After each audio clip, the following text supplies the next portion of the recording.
triksiknya adalah mengendalikan kadar estradiol sehingga dia berada di kadar yang kita kenal sebagai jendela terapi. Apabila kadar estradiol berada di antara 30 sampai 50 pikogram, maka dianggap bahwa estradiol ini sudah cukup rendah untuk menekan aktivitas endometriosis, tapi tidak terlampau rendah untuk menimbulkan gejala-gejala klimakterik seperti pada orang yang postmenopause. Jadi kita tidak khawatir kemungkinan terjadi osteoporosis apabila pasien-pasien ini mengkonsumsi progestin untuk jangka waktu yang panjang. Lalu indikator yang kedua adalah CA125 yang merupakan indikator dari aktivitas endometriosis, dan yang ketiga adalah highly sensitive CRP untuk melihat indikator inflamasi. Kenapa saya menggunakan tiga ini?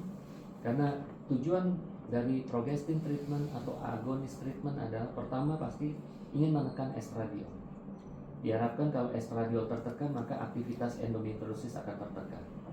Dan kalau aktivitas endometriosis tertekan maka reaksi radang atau inflamasi akan tertekan. Belakangan ini kita melihat banyak overlap antara endometriosis dengan penyakit autoimun. Nah, inilah kenapa seringkali kita harus melihat kadar atau indikator inflamasi